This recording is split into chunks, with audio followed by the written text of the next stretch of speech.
السلام علیکم ورحمۃ اللہ وبرکاتہ۔ میرے پیارے آقا علیہ الصلوۃ والتسلیم کے پیر دیوانوں، خاتون جنت حضرت فاطمۃ الزہرا رضی اللہ عنہا کی کنیزوں، سچی حکایات کے درس نمبر 148 ایپیسوڈ نمبر 148 میں آپ تمام کا استقبال ہے۔ الصلاۃ والسلام علیک یا رسول اللہ، الصلاۃ والسلام علیک یا حبیب اللہ، الصلاۃ والسلام علیک یا نبی اللہ، وعلی آلک واصحابک یا نور اللہ، صلی اللہ تعالی علیہ وسلم۔ میرے پیارے آقا علیہ الصلوۃ والتسلیم کے پیر دیوانوں، خاتون جنت حضرت فاطمۃ الزہرا رضی اللہ عنہا کی کنیزوں، جیسا کہ میں بار بار آپ سے درخواست کرتا ہوں کہ جب بھی درود شریف پڑھا جائے آپ لوگ بھی ضرور ساتھ مل کر پڑھنے کی کوشش کیا کریں۔ اللہ رب العزت ہم سب کو زیادہ سے زیادہ درود شریف کی پابندی کی توفیق عطا فرمائے۔ حکایت نمبر 440، بادشاہ فقیر کے گھر۔ حضرت ہارون رشید نے ایک رات اپنے وزیر سے کہا کہ آج مجھے کسی بزرگ کے پاس لے چلو، کیونکہ میرا دل اس کاروبار سے اکتا گیا ہے، تھوڑی دیر اطمینان اور راحت پاؤں۔ وزیر ہارون رشید کو ساتھ لے کر سفیان عینہ کے مکان پر پہنچا۔ دروازہ کھٹکھٹایا۔ حضرت سفیان نے کہا، کون؟ وزیر نے جواب دیا، امیر المومنین آئے ہیں۔ سفیان بولے، مجھے خبر کیوں نہ کی، میں خود حاضر ہو جاتا۔ ہارون رشید نے کہا، یہ وہ نہیں جس کی مجھے تلاش ہے۔ وزیر نے کہا، جیسے مرد کامل آپ چاہتے ہیں وہ تو حضرت فضیل بن عیاض ہیں۔ بادشاہ نے کہا، چلو ان کے مکان پر چلتے ہیں۔ چنانچہ وہ فضیل بن عیاض کے مکان پہنچے۔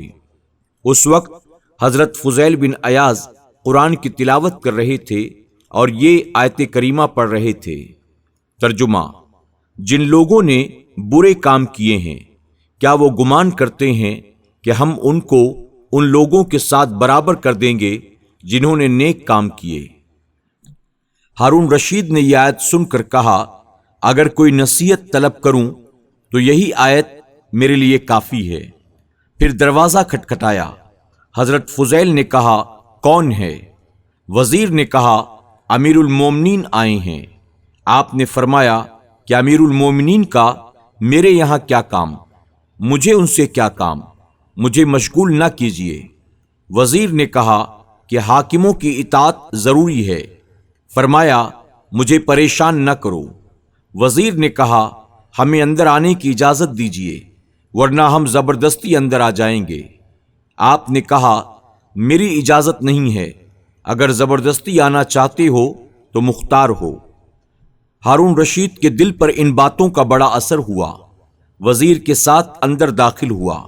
حضرت فضیل نے چراغ گل کر دیا تاکہ ہارون رشید کا چہرہ نظر نہ آئے۔ اسی درمیان ہارون رشید کا ہاتھ حضرت فضیل کے ہاتھ پر پڑ گیا۔ حضرت فضیل نے فرمایا، یہ ہاتھ کیسا نرم ہے، اگر دوزخ کی آگ سے بچ جائے۔ یہ کہہ کر نماز کی نیت باندھ لی۔ ہارون رشید رونے لگے اور عرض کی، آخر کوئی بات تو ہم سے کیجیے۔ حضرت فضیل نے سلام پھیرا تو فرمایا، آپ کے باپ حضور اکرم صلی اللہ علیہ وسلم کے چچا تھے۔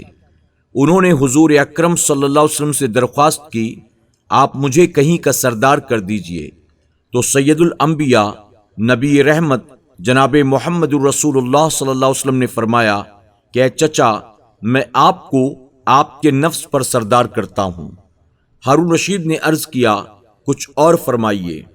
تو فرمایا کہ جب حضرت عمر بن عبد العزیز کو تخت سلطنت پر بٹھایا گیا تو انہوں نے اپنے دوست سے کہا کہ میں بہت بڑی آزمائش میں مبتلا کر دیا گیا ہوں، مجھے اس آزمائش میں کامیاب ہونے کی کوئی تدبیر بتاؤ۔ تو ایک صاحب نے ان سے کہا، اگر آپ چاہتے ہیں کہ کل آپ کو عذاب سے نجات ہو تو مسلمان بوڑھوں کو مثل اپنے باپ کے، جوانوں کو مثل اپنے بھائیوں کے اور بچوں کو مثل اپنے فرزندوں کے اور عورتوں کو اپنی ماں بہن کی طرح جانیے اور ان کے ساتھ اچھا سلوک کیجیے۔ ہارون رشید نے کہا کچھ اور فرمائیے۔ آپ نے فرمایا کہ بزرگوں پر مہربانی کرو اور بھائیوں کے ساتھ احسان کرو۔ پھر فرمایا اے ہارون رشید، میں تیرے خوبصورت چہرے سے ڈرتا ہوں کہ کہیں ایسا نہ ہو کہ دوزخ کی آگ میں اسے جلایا جائے، اس لیے کہ اللہ رب العزت فرماتا ہے کتنے امیر ہیں جو وہاں قیامت کے دن اسیر ہوں گے۔ ہارون رشید یہ باتیں سن کر رونے لگا، خوب رویا۔ پھر کہا کچھ اور فرمائیے۔ حضرت فضیل بن عیاض نے فرمایا خدا سے اس کے سامنے جواب دینے سے ہوشیار رہ اور تیار رہ کہ قیامت کے روز اللہ رب العزت تجھ سے ایک ایک مسلمان کے بارے میں پوچھے گا، ہر ایک کا انصاف طلب کرے گا۔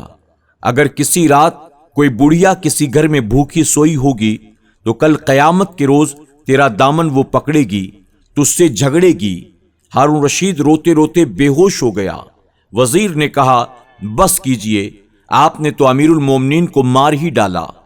حضرت فضیل بن عیاض فرمانے لگے خاموش رہ، اسے میں نہیں بلکہ تجھ جیسے خوشامدی لوگ مارتے ہیں۔ جب ہارون رشید کو ہوش آیا تو اس نے حضرت فضیل بن عیاض سے کہا کسی کا کچھ دینا ہے؟